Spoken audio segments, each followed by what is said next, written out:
heb ik je al verteld dat mijn ziel, als het Je t'ai ware, déjà raconté que mon âme, pour in ainsi tweeën dire, is est divisée en gesplitst. deux. D'un côté, ma gaieté exubérante, mon regard moqueur, ma joie de vivre et surtout, ma façon de prendre tout à la légère. Par là, je veux dire que je ne vois rien de mal à flirter, à donner un baiser, à serrer quelqu'un dans mes bras, à dire une blague de mauvais goût. Mais ce côté refoule l'autre qui est bien plus beau et plus profond. C'est vrai, finalement, le beau côté d'Anne, personne ne le connaît.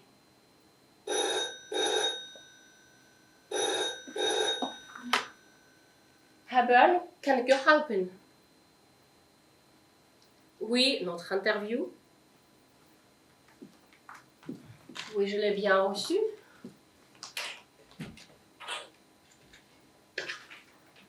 Une question.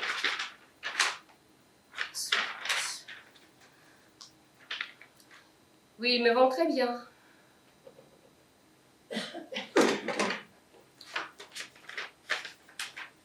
Waar is het plaats?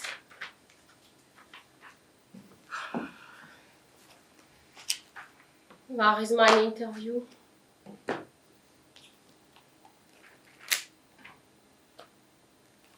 Kat? Waar is het plaats?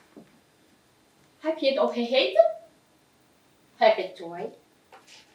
Nee, het is niet zelfs goed. Oh my.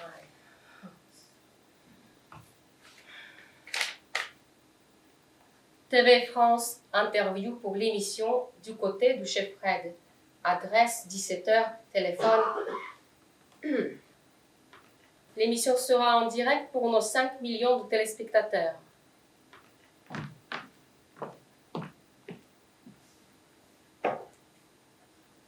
Ci-dessous, vous trouverez les questions que nous avons imaginées pour vous.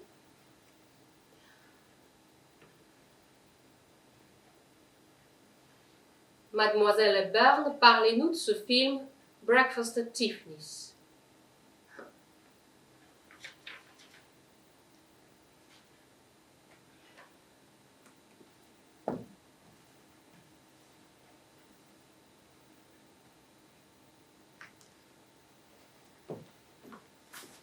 Je ne vous connais pas, Fred, mais je connais bien les journalistes. Vous et vos questions innocentes. Et très vite, on est foutu. Mademoiselle Hepburn, parlez-nous de ce film Breakfast at Tiffany's. Tiffany's, c'est une bijouterie.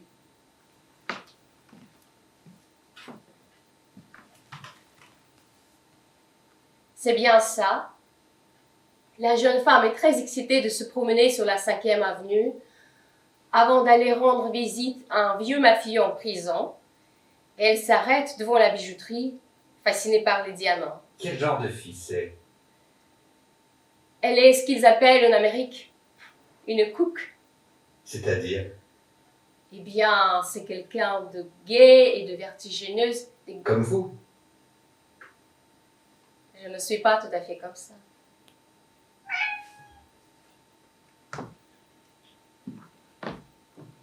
Au contraire, le rôle était très difficile pour moi. Il me fallait incarner quelqu'un de très extraverti, alors que je n'étais pas assez naturellement. Dans l'ensemble, le tournage était bien amusant. J'ai adoré l'atmosphère du film. J'ai adoré sa poésie extraordinaire. Mais le travail était vraiment dur pour moi. Déjà qu'il fallait pousser ce pauvre chat sous la fosse averse. Imaginez, il pleut des cordes. Vous devez le pousser hors de la voiture. Vous fermez la porte, il est tout mouillé. Et il faut recommencer. Encore et encore. Heureusement, à la fin, je peux le serrer dans mes bras. Et le prendre chez moi. Viens. Viens.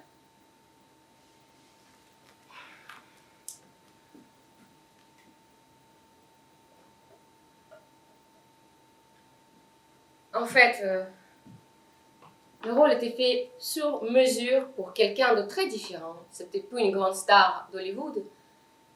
Et pour des raisons cinématographiques, il voulait une chanson dans le film et que je joue de la guitare. Finalement, la chanson était composée pour ma voix et j'ai travaillé énormément pour pouvoir le faire. Mais un jour, après le tournage, on était invités à la projection du premier montage. On était tous là dans la salle, dans le noir, en silence. Et à la fin du film, le président de la Paramount, dans la fumée de son cigare, prend la parole.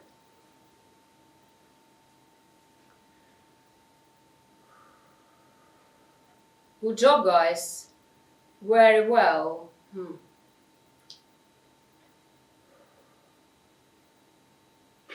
Par contre, vous me verrez cette balade western.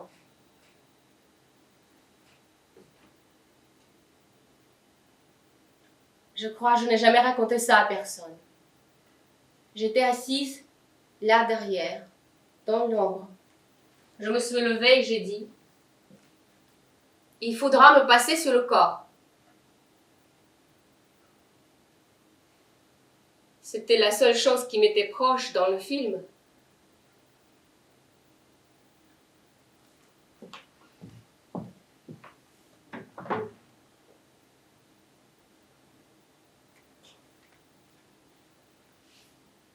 Elle parlait de cette personne qu'on attend toute la vie pour lui confier notre liberté précieuse.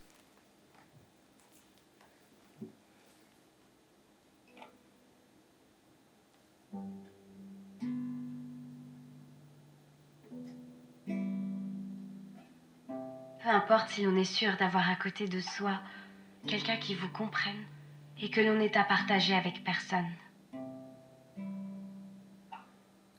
Moon, a river, wider than a mile, I'm crossing you in style one day.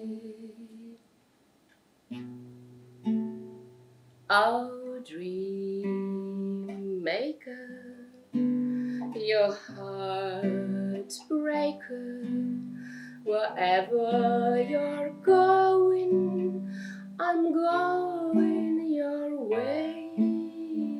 Two drifters off to see the world. There's such a lot of world to see.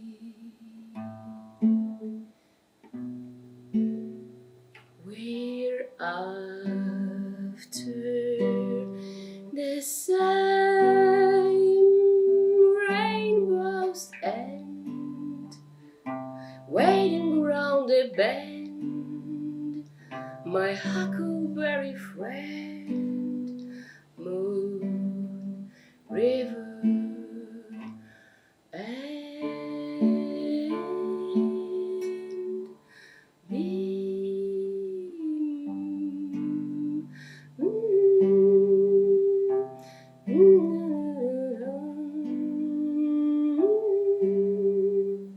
Miss Hepburn, vous êtes née en Belgique, puis vous avez vécu en Angleterre. Comment y êtes-vous arrivée? Oh, c'est une vieille histoire.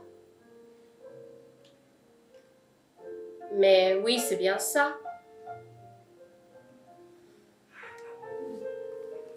À l'époque, nous vivions à Bruxelles.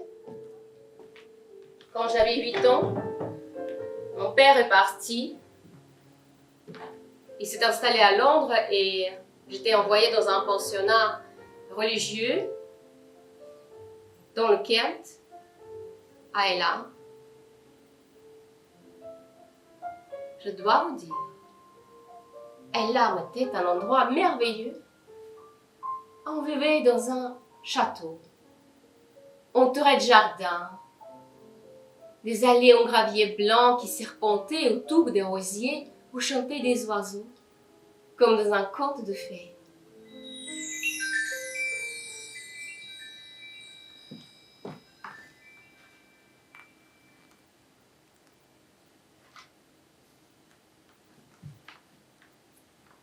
Sa mère était une baronne hollandaise. Ce jour-là, elle conduisit sa fille dans un vieux domaine, avec une église mystérieuse, entourée de jardins. Elle voulait la laisser avec la gardienne, Madame Kensington, mais la fille pleurait et ne voulait pas lâcher la robe de sa mère.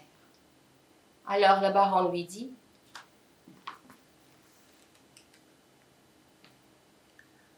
Écoute, mon enfant, je dois retourner en Hollande. Je dois m'occuper de tes frères. Ils sont grands déjà. Ton père viendra te voir ici. Tu veux voir ton père. Je compte sur toi pour être sage. Bientôt tu parleras anglais comme une vraie princesse. Tu veux être une princesse. »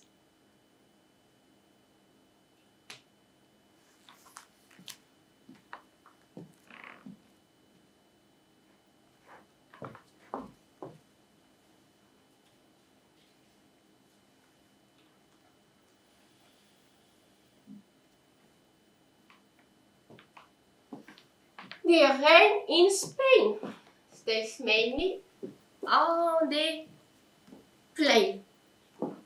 Again. The rain in Spain stays mainly on the plain. Allô? Maman, maman, maman.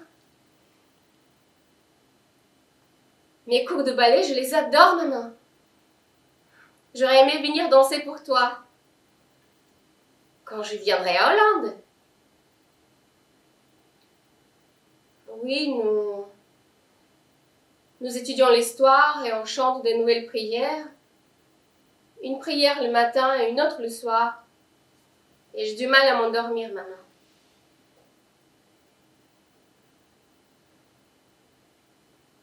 Oui, j'ai frappé Lise. Et Madame Kensington m'a puni, mais c'est elle qui avait commencé. Elle disait que papa ne viendrait pas, qu'il nous avait quittés pour rejoindre le parti. Ça? D'accord, maman. Je ne dirai plus ça.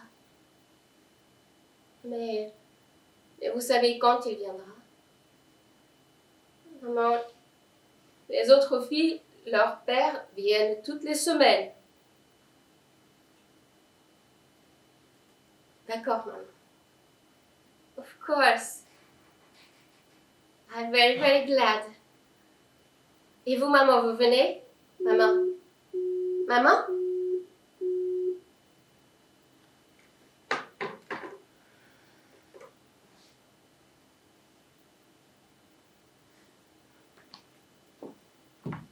Mais un jour, il est venu.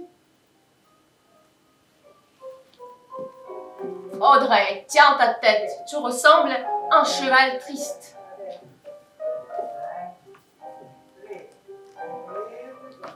J'aime le ballet pour sa magie. Et je sais que ça change. Même le plus vilain petit canard en signe merveilleux.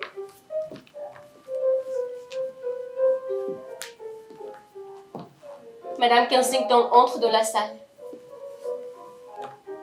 Audrey est dans mon bureau après le cours. Mais là, c'était pas moi, cette fois-ci. Après le cours, je viens dans son bureau et m'accompagne à la porte du hall principal, sans rien dire. Et à travers la vitre floutée de la porte, j'aperçois la silhouette d'un homme avec son chapeau. Il discute avec la belle professeure de chant. Donc il ne s'agit pas de moi, je ne chante pas et tout ça. Mais Madame Kensington ouvre la porte furieuse. Mr. Harbern, votre fille. Papa, ma petite fée. Ce n'est pas un rêve, papa? No, of course not. Dis-moi, tu veux aller t'habiller, on pourrait faire une balade. Of course, yes. With pleasure, papa.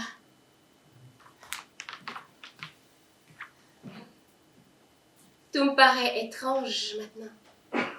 Même les poupées et les livres semblent me dire au revoir, au revoir. Comme si une nouvelle vie commençait.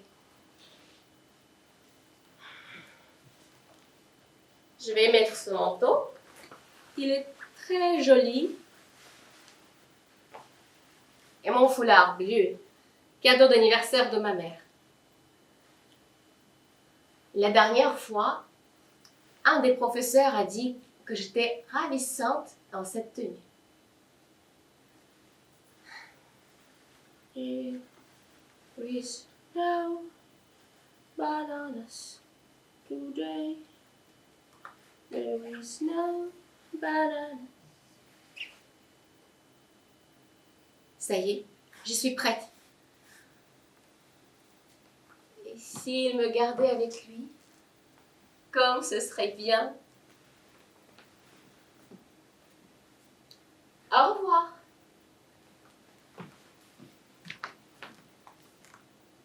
Dans le hall principal, plus personne.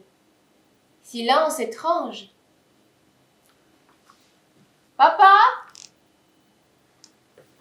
Papa? Papa?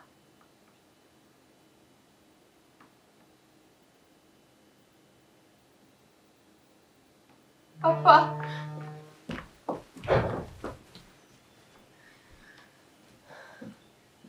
Dans le couloir, dans l'allée du jardin, je cours comme dans un cauchemar. Et soudainement, ma forte m'attrape et me soulève bien haut.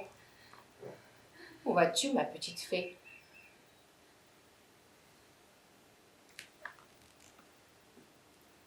Je ne me rappelle plus le chemin qu'on a fait. Je crois que nous avons traversé le jardin, mais à la place de roses, je ne voyais que des taches humides. Rouge, blanche, rose, bleu, bleu, Mercedes bleu. C'est notre automobile, papa. Oh, papa, c'était toujours ma couleur préférée. Attends, papa, les bonnes sœurs, elles arrivent. Ma mère supérieure?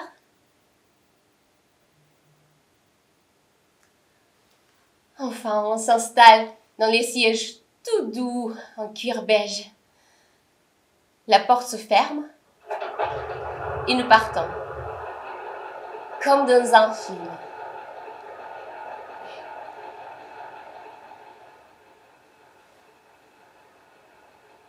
Maintenant, je peux dire, je sais ce qu'est le bonheur.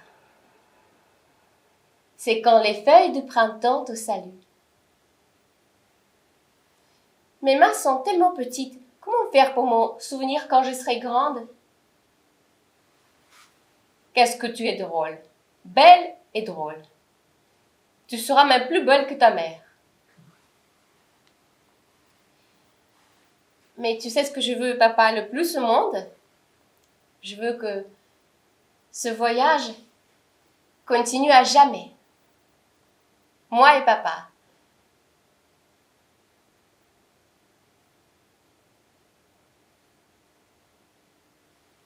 Papa?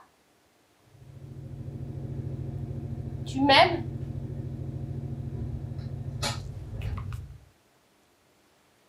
Nous y voilà.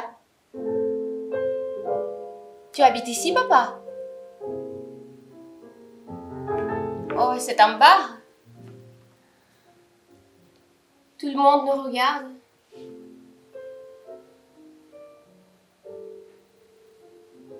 Parce que mon père est très charmant.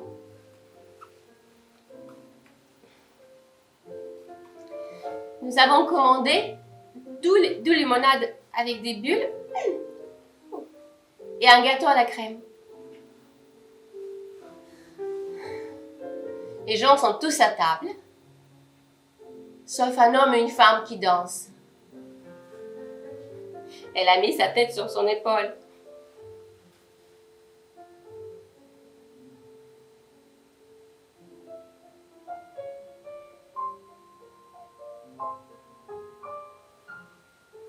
Il n'y a pas d'autres enfants ici. Est-ce que ça veut dire qu'il me garde avec lui?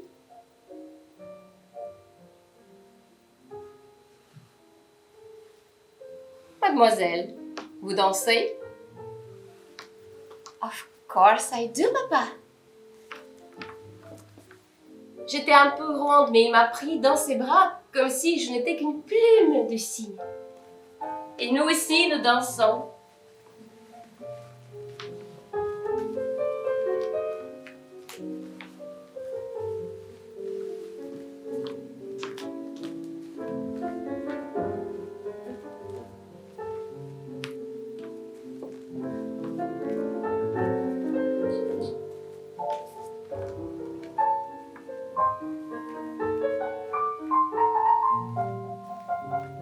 La nuit noire est tombée si rapidement. Mon père devient soudainement inquiet. Allez, ma fille, il est temps de rentrer.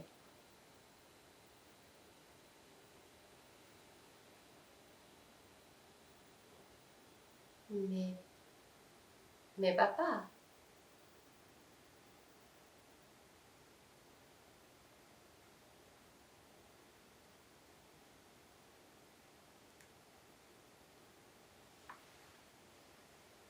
j'ai passé une merveilleuse journée, papa.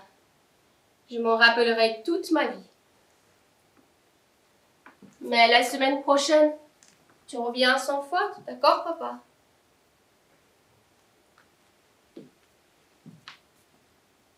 Mais en fait, où vas-tu? Et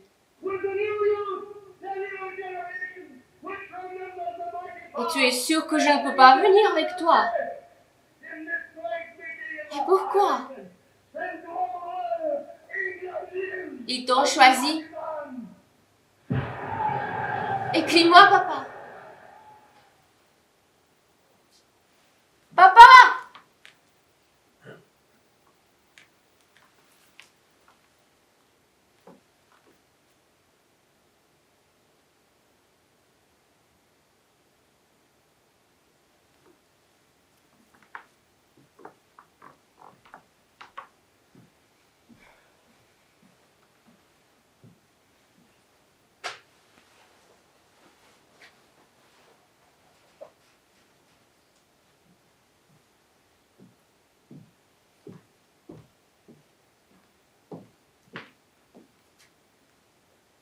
Vous avez une telle confiance en vous que quand vous embrassez un homme à l'écran, le public croit que vous êtes tombée amoureuse.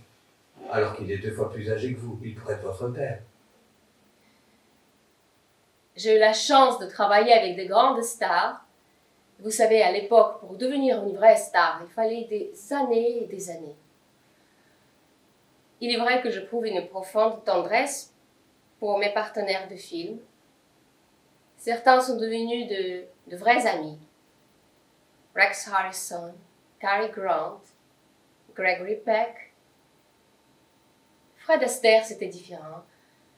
Fred, c'était un danseur unique au cinéma avec sa partenaire Ginger Rogers. Et pour moi, danser avec lui, juste pour quelques scènes qui durent quelques secondes, c'était un moment inoubliable. Après toutes ces années, danser encore et planer Oh, si je comme un pouvais oiseau. blottir ma tête contre son épaule et ne plus me sentir aussi désespérément seule et abandonnée.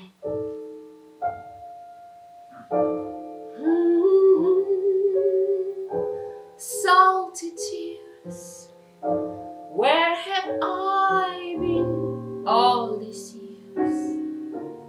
Is it fun, or should I run? How long has this been going on? There were chills up my spine, and some thrills I got to define. Does it show? And who would know? How long has this been going? Oh, I feel like I could melt into into heaven unhurt. Now I know how Columbus felt, finding another world. Can I trust how I feel? Is this my Achilles heel? Look at me, I'm all at sea.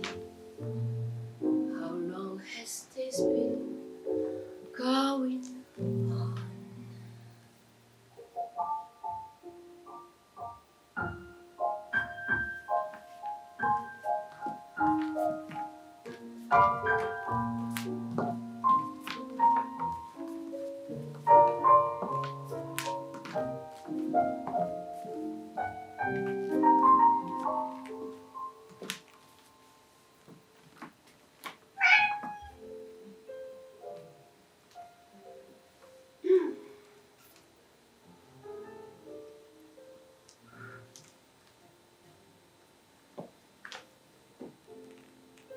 Vous étiez réfugié en Hollande pendant la guerre, comme l'était aussi Anne Frank. Qu'est-ce que cela signifiait pour vous de découvrir son livre? Oh, j'ai eu la chance incroyable de lire son manuscrit en néerlandais. Le livre n'existait pas encore.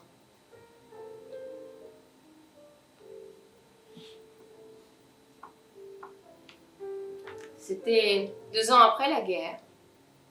J'avais 18 ans. J'étudiais la danse à Amsterdam avec une merveilleuse professeure russe. Et à l'époque, je vivais avec ma mère dans une maison où une chambre était louée à une jeune écrivaine juive. Nous sommes devenus de très bons amis. Et un jour, elle m'a donné les épreuves d'un livre qu'elle était en train d'éditer. Elle m'a dit, « Je pense que toi, ça va te plaire. »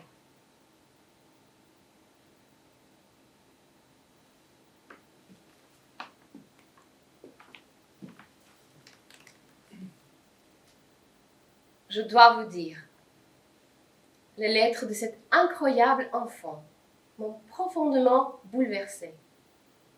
Elle avait écrit un compte-rendu complet de ce que j'avais éprouvé et ressenti pendant la guerre. C'était trop près. Nous étions toutes les deux réfugiées en Hollande. Nous avions le même âge, les mêmes intérêts. Mais en même temps, il y avait une énorme différence. Moi, je pouvais sortir, alors qu'elle, elle devait rester enfermée chez elle. Et même enfermée chez elle, elle voyait tellement loin. Je la lisais.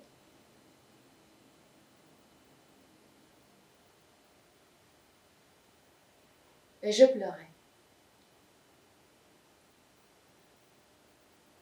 C'était comme si quelque chose se passait en moi.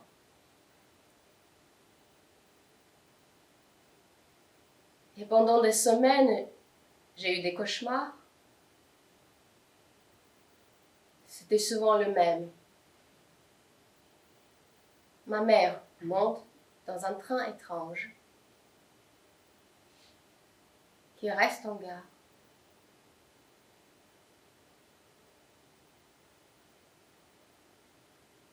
Mais finalement, son manuscrit m'a aussi profondément touchée.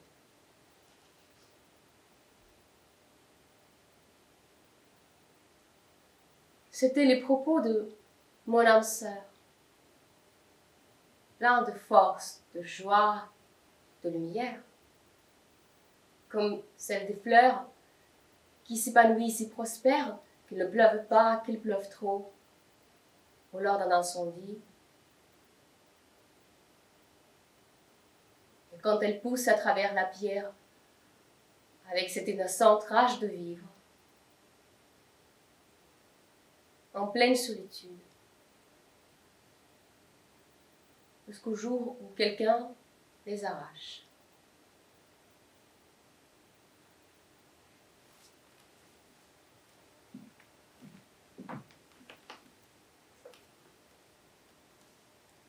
Chaque lettre commence par « Très chère Kitty ». Très chère Kitty, moi et Pierre, nous sommes tous deux aux prises avec notre vie intérieure. Nous sommes tous deux encore peu sûrs de nous et au fond trop tendres et trop doux de l'intérieur. Moi, je ne veux pas avoir vécu pour rien. Je veux être utile et agréable aux gens qui vivent autour de moi et qui ne me connaissent pourtant pas. Je veux continuer à vivre, même après ma mort. J'aime la Hollande. J'ai même espéré qu'elle me servirait de patrie. Moi, la patride. Et je l'espère encore, Kitty. Oh Pierre, je t'aime d'un amour si fort qu'il ne pouvait plus croître en mon cœur. Papa a commencé à parler d'entrer dans la clandestinité. Il disait qu'il nous serait très difficile de vivre complètement coupés du monde.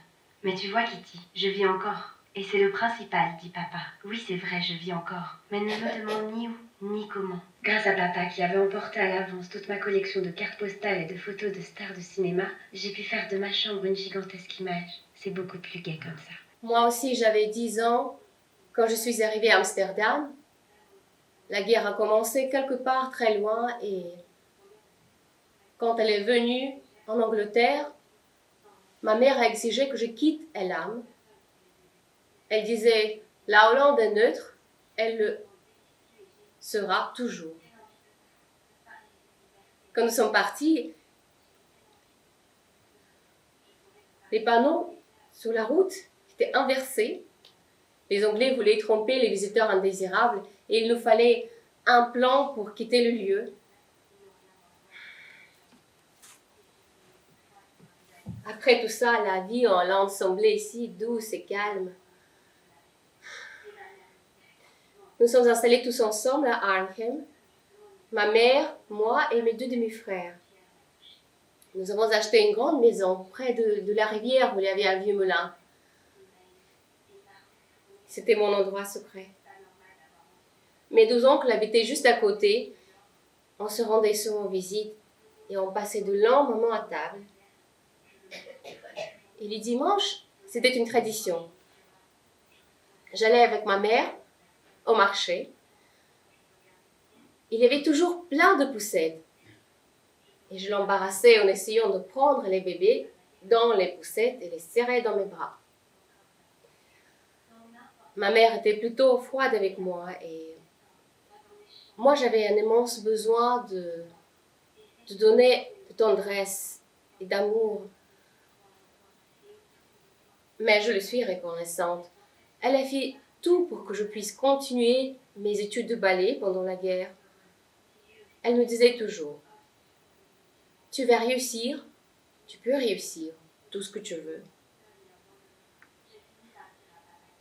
Ma mère était d'une grande discipline. Elle avait beaucoup d'influence, mais elle distinguait du reste de la famille, de mes oncles et de mes frères. Au début de la guerre, elle soutenait le régime. Elle en faisait même l'éloge dans la presse anglaise. Et finalement, les professeurs à l'école chuchotaient, les enfants parlaient dans mon dos. Ils évoquaient aussi mon Le père. monde se transforme lentement en un désert. Je le vois. J'entends le grondement du tonnerre qui approche et nous tuera. Je ressens la souffrance de millions de personnes. Et pourtant, Taisez-vous! Je vous ai déjà dit que mon père était anglais!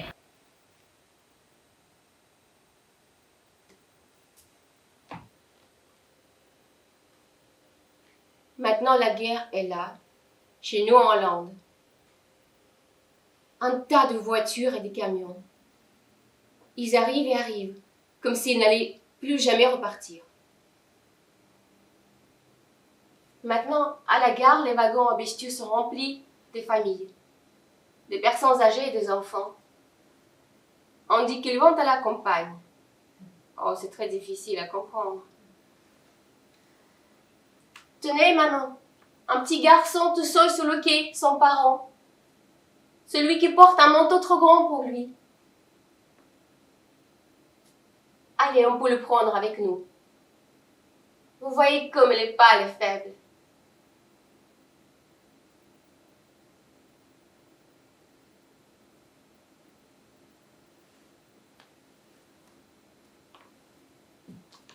Mais le petit garçon est monté dans le train. Ils sont venus dans notre maison, ils nous ont confisqué nos biens, tous les meubles, les bijoux, les colliers de ma mère, même nos réserves de nourriture. Ils ont pris l'habitude de mettre les gens contre le mur et de leur tirer. Mes oncles sont tués, les deux. Un jour, j'étais mise de force dans un camion militaire, mais je m'en suis enfuie et j'ai tout simplement sauté de ce camion. J'ai couru aussi vite que je pouvais. À la maison, je trouve ma mère en pleurs. Mon petit frère a déjà disparu. Il a été envoyé dans un camp de travail et on ne savait pas s'il a survécu. Alors mon grand frère est parti dans la forêt pour rejoindre la résistance.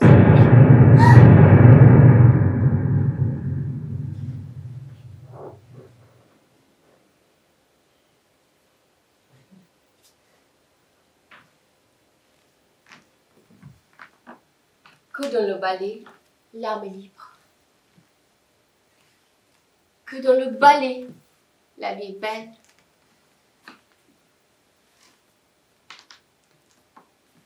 Parfois, je me sens coupable vis-à-vis tous ces enfants qui souffrent. Mais c'est une vie pleine de merveilles. Les applaudissements, les fleurs, les sublimes tenues blanches.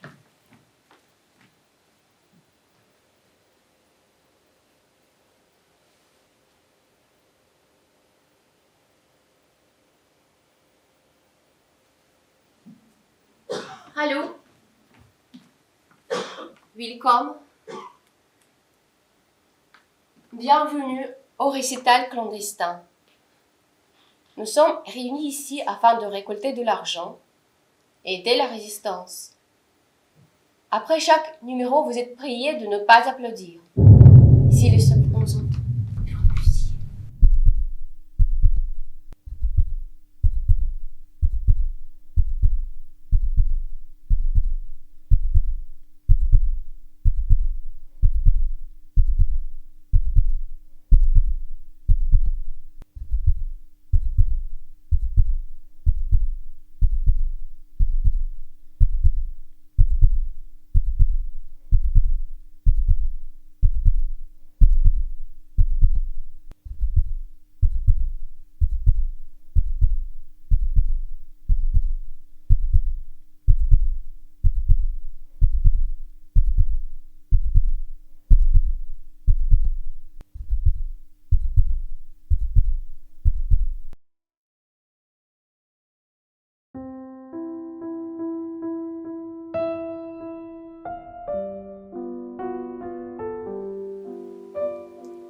Maman, comme vous êtes belle dans cette jupe blanche. Vous avez apporté vos galets de tulipes? Non, ce sont des éclats de fer. Maman, les enfants arrivent. Ils sont là. Attendez-moi. Attendez-moi, maman. Je ne peux plus me lever de mon lit. Attendez-moi. J'ai trop chaud. Maman, j'ai trop froid. J'ai du mal à respirer. Mais s'il vous plaît, attendez-moi. Vous partez où? Maman? Les enfants? Non, maman. Ne montez pas dans ce train. Non. Non. Non. Non, maman.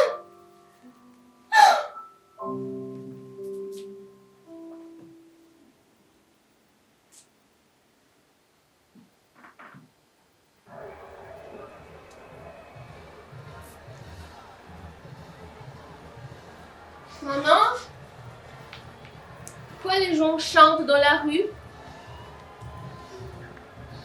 Je me suis levée, oui, je tiens debout, maman.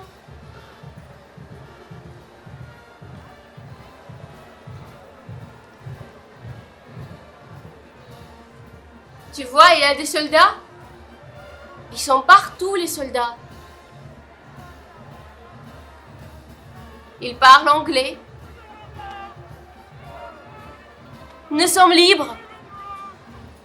Nous sommes libres. Nous sommes libres. Nous sommes libres.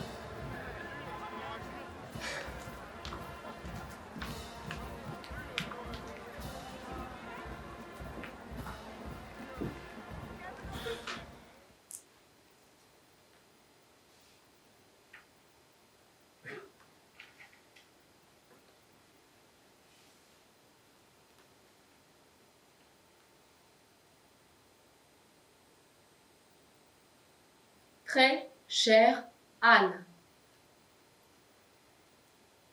tu disais que tu serais une écrivaine, une actrice.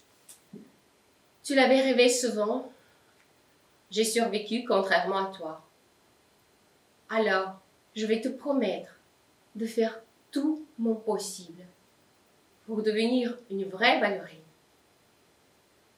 pour danser, pour créer de la beauté. Malgré tout, nous, enfants de guerre, nous pouvons et nous devons faire des choses merveilleuses. Créer, inspirer le bonheur. Moi, je ne veux pour tout pas le avoir monde. vécu pour rien. Je veux être utile et agréable aux gens qui vivent autour de moi. Je veux continuer à vivre, même après ma mort. Bien à toi, Audrey, Kitty, Raston.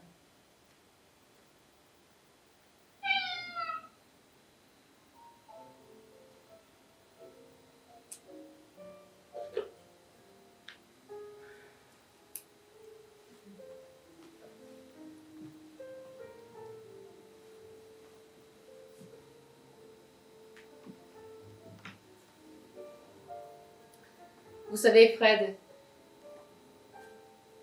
je crois sincèrement qu'on peut faire toujours quelque chose de ce qu'on a fait de nous.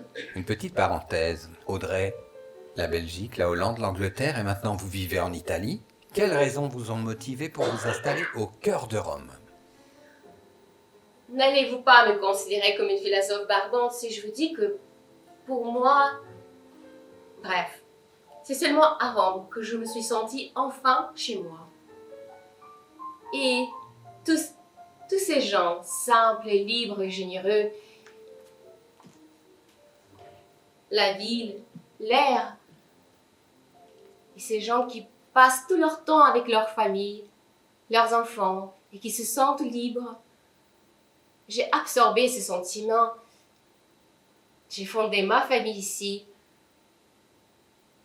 Comment puis-je vous expliquer ça? Je crois que je sens en moi le printemps, l'éveil du printemps. Je le sens dans tout mon corps et dans mon âme.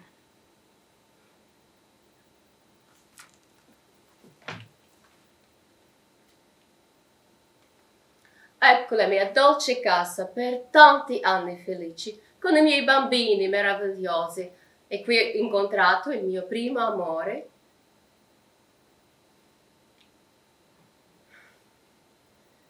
Ne cherchez pas de mystère, Fred. J'aime Rome. J'ai rencontré mon premier amour à Rome. Oui, je me souviendrai de cette ville éternelle, comme on disait dans le film, jusqu'à la fin de mes jours.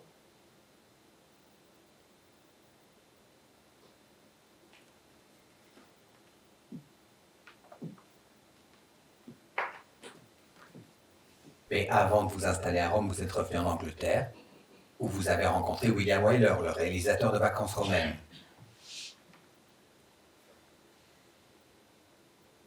Tout ça, c'est encore du passé. Tournons-nous vers l'avenir. Parlons de nos sujets. Parlons des problèmes des enfants. C'est maintenant qu'il faut en parler. Les enfants ne peuvent pas attendre. Avec vos 5 millions de téléspectateurs, ce simple éclat de conscience va changer la situation de ces enfants.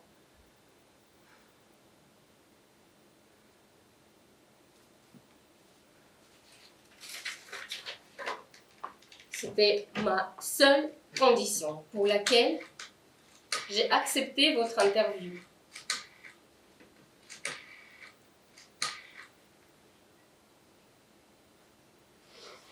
S'il vous plaît, Connectez-moi à l'émission du côté de chez Fred.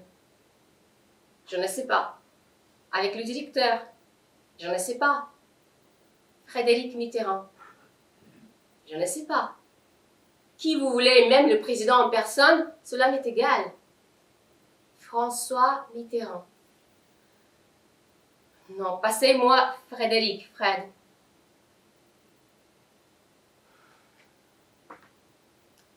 Cher Fred, je vais devoir annuler notre rendez-vous.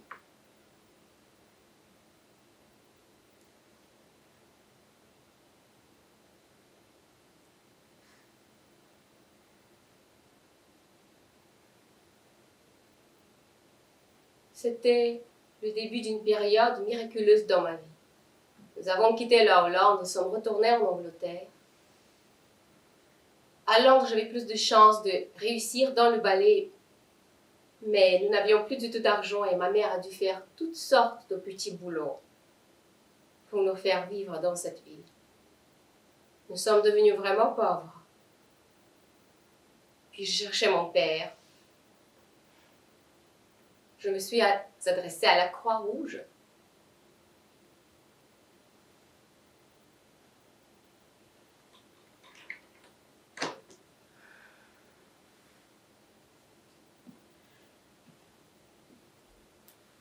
Vit-il toujours ici, à Londres? A-t-il survécu à la guerre?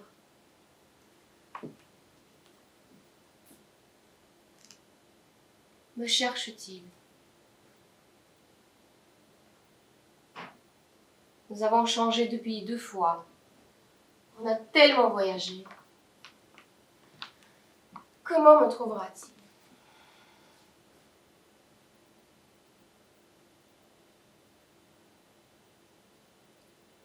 Il me verra sur scène. Je danserai la Royal Opera House. Un jour, il lira dans un journal. Nouveau ballet Andy, avec l'exceptionnelle et touchante Audrey Raston, à côté de la célèbre étoile Anthony Tudor. Il s'assiera au dernier rang d'orchestre. Il aura peut-être une nouvelle femme. Il lui dira « Mais c'est ma fille, c'est ma petite Audrey. » Il va à peine pouvoir attendre la fin. Maintenant, c'est possible, parce que je suis à l'école de la meilleure professeure de ballet, Marie Rambert. C'est une ancienne ballerine polonaise qui a échappé à la guerre en Angleterre.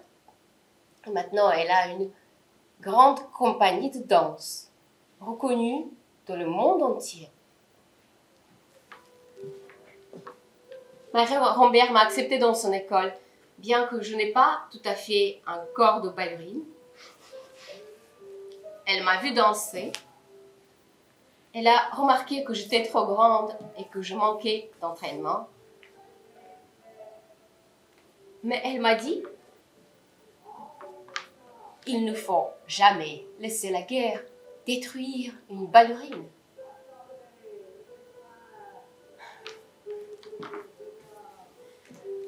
Je ne suis pas une grande technicienne, mais je plane comme un oiseau, comblé de bonheur. Sur scène, je ressens la reconnaissance, l'amour. Je reçois des compliments que ma mère ne me disait jamais.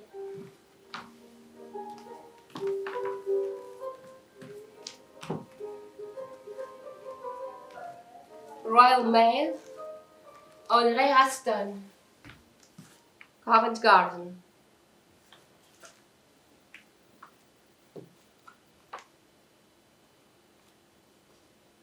Ça doit être de papa.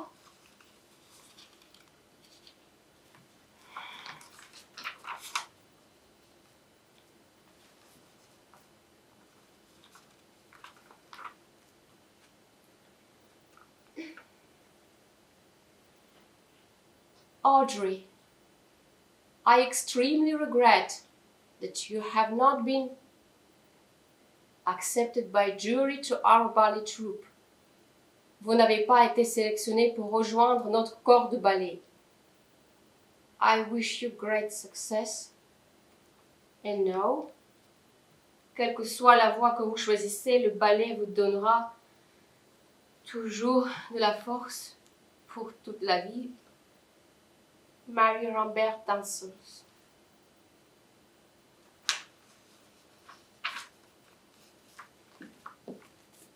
Audrey Rasto.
Could have danced all night.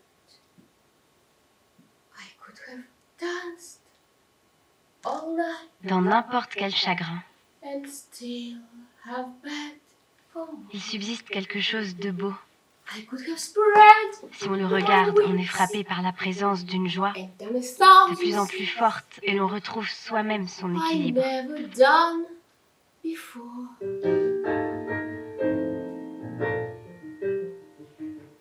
I could have danced all night. I could have danced all night and still have begged for more. I could have spread my wings and done a thousand things I never done before. And you never know what made it so exciting. Whatever it was, my heart took flight. I only know when he began to dance with me, I could dance, dance, dance all night.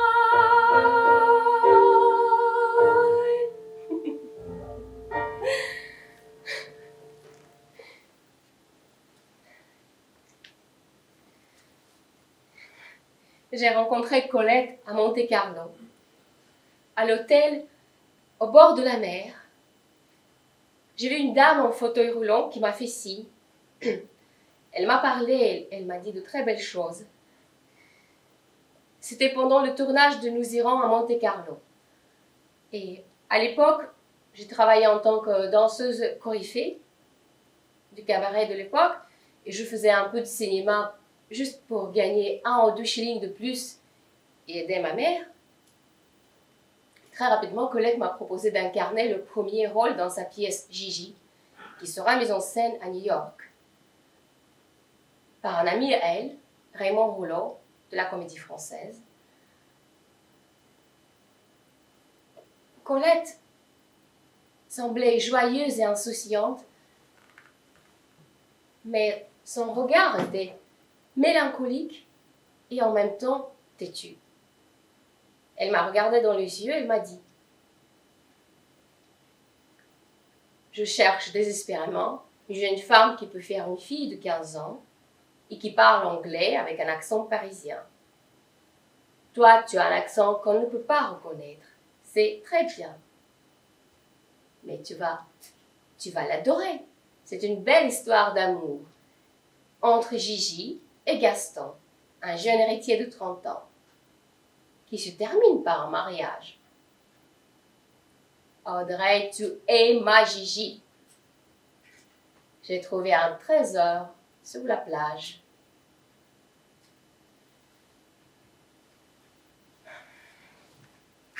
Il me fallait travailler jour et nuit. C'était très dur pour moi. Et je sais travailler dur. Le ballet, c'est très dur. Mais a necklace is love. A ring is love. A rock from some obnoxious little king is love. Do you think it would embarrass all the people here in Paris to be thinking every minute of love?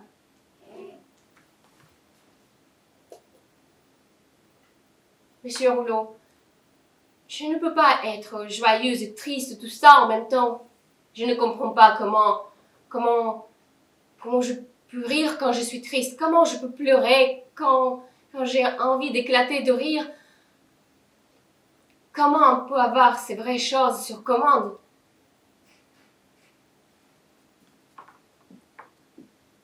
Madame Colette, c'est un grand honneur, mais j'en suis incapable.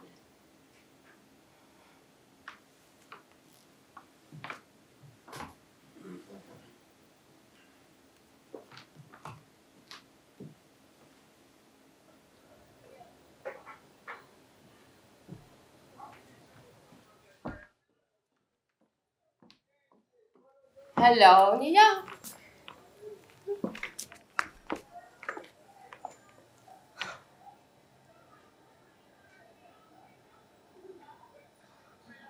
Ils vont me renvoyer, mais j'en suis ravie. Je préfère l'atmosphère chaleureuse dans ce bar. Santé, madame. Garçon, champagne pour madame. J'ai dû quitter un charmant garçon pour pouvoir venir ici. Je n'y arrive pas.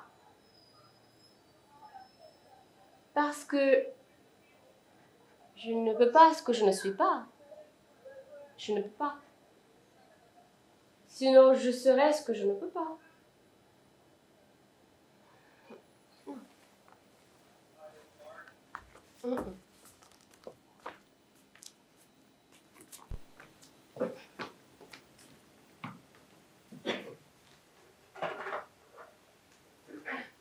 Mais vous n'avez pas été gêné de me parler à ma grand-mère. Elle m'a appris que vous étiez mondial. Ce n'est pas votre faute, Gaston, mais moi, je n'ai pas le caractère mondial.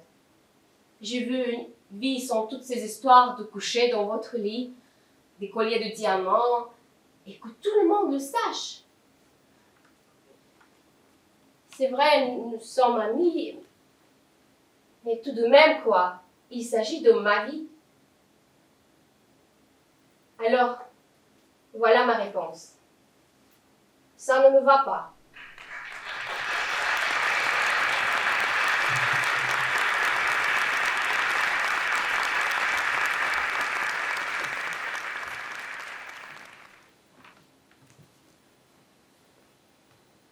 J'ai parlé de toi à un très bon ami, William Wyler, qui va tourner son prochain film. Quelque chose à Rome. Bref. Il cherche une actrice totalement inconnue.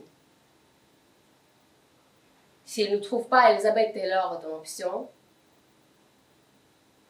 mais maintenant, il veut te connaître. Tu es différent de tous ces gens, mais je pense que toi, tu vas leur plaire. Moi, j'ai l'œil.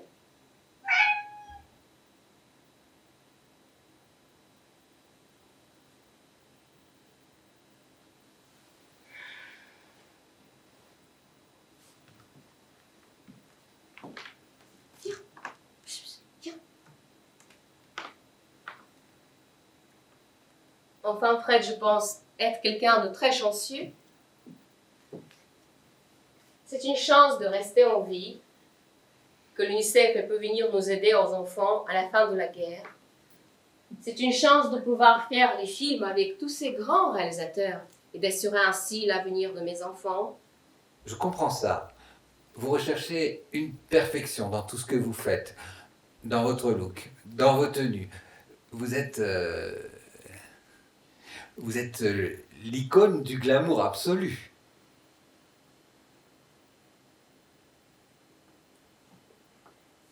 diable, votre glamour avec vos stars et vos magazines stupides. Au diable tout ça. Vous ne comprenez pas.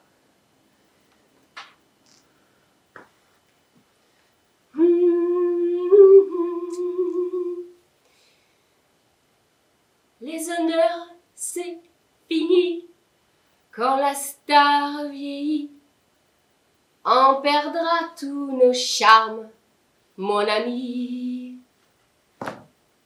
Mais en larmes, en éclat de rire, enfants pleurent, enfants badinent.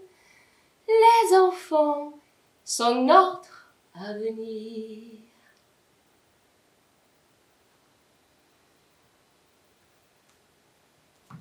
On me disait, tu es belle, tu es sublime, tu es superbe, tout ce blabla. C'est faux. Je ne suis pas belle, j'ai plutôt une drôle de frimousse, comme on dit dans le film. J'ai des petits yeux, j'ai un visage carré, je suis trop maigre. Je rectifie tout ça avec costume, maquillage. À vrai dire, je préfère de ne pas en mettre.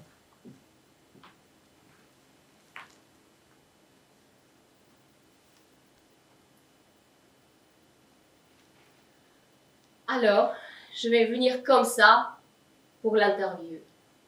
Comme ça. Je vous plais comme ça, Fred?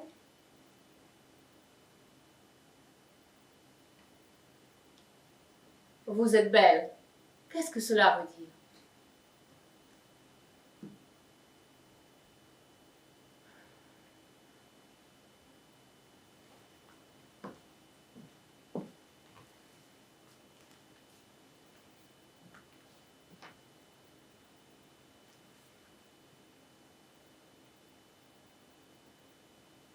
J'aime les habits.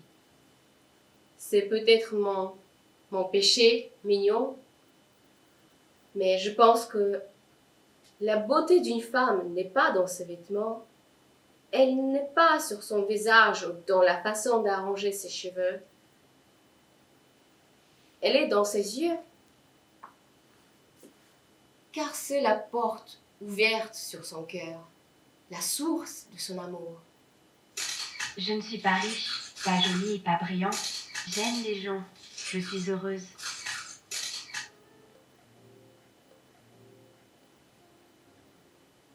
Dans un monde égoïste, vous nous faites rêver. Malgré votre image glamour, vous n'avez jamais donné votre nom pour un parfum ou une collection de mode. Vous l'avez donné seulement aux enfants. Toutefois, il est difficile pour nous de comprendre pourquoi vous avez quitté le cinéma.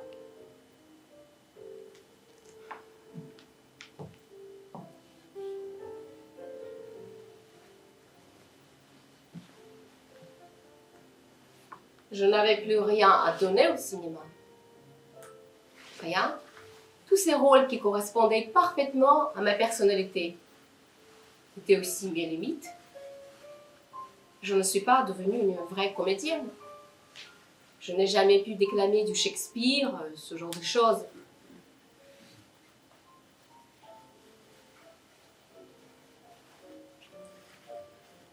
Beaucoup de mes rôles étaient adaptés pour moi. Ils puisaient de mon histoire personnelle, le manque de mon père et le reste.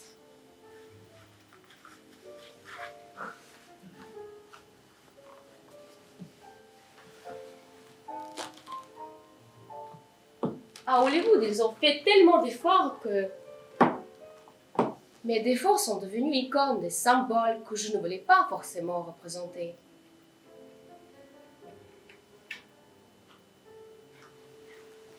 Mais toutes ces raisons cinématographiques d'exister ne sont pas celles de la vie. Dans la vie, on change constamment. On doute et on change. Nous avons besoin d'avancer, de grandir.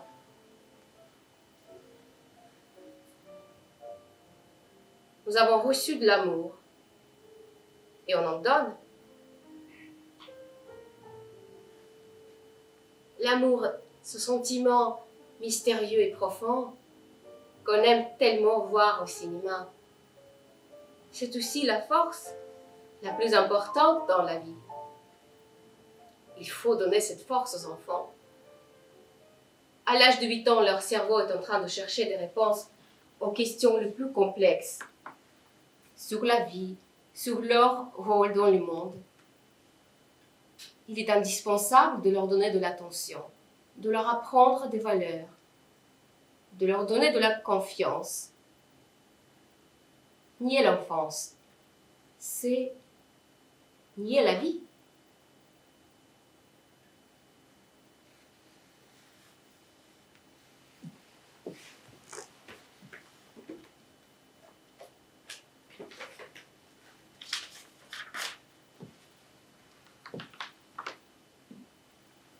Un poète bangladeshi disait « Chaque enfant est un rappel que Dieu n'a pas perdu son espoir en l'homme. » Cet espoir, je l'ai vu dans mon engagement pour les enfants avec l'UNICEF.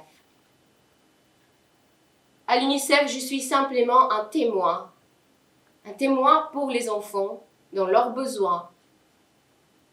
Je constate que tout ce qu'on peut leur donner est détruit par les guerres civiles. Trop d'argent est donné au gouvernement pour les armes. Ils dépensent des millions par jour pour mener leur guerre. Il y a des milliers d'enfants, réfugiés, malades et abandonnés à mourir de faim. Ne rien faire, c'est contre nature.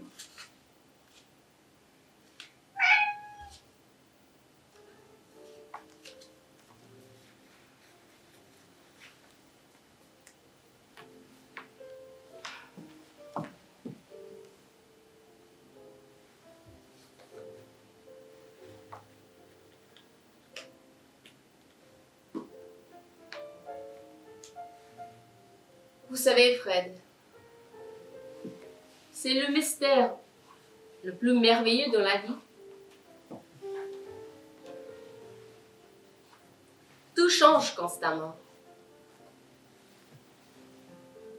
Mais tout change autour des valeurs, des lois immuables de la nature. Shakespeare même le fit dire à Hamlet il y a 400 ans.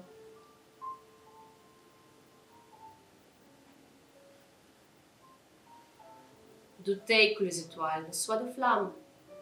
Doutez que le soleil n'accomplisse son tour.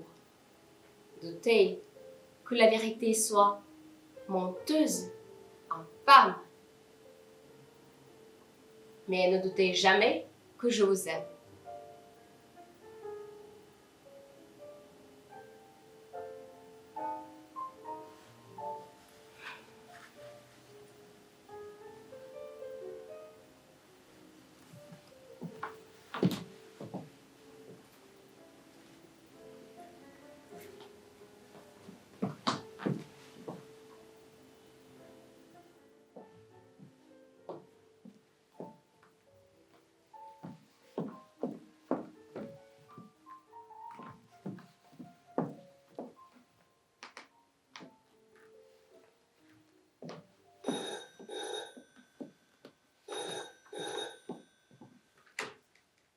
Allô?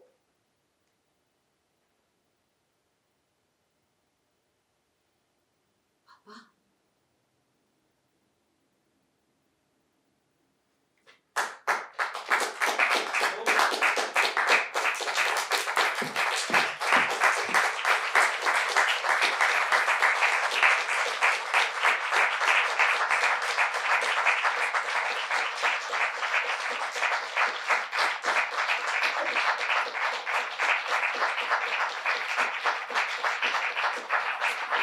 Merci beaucoup.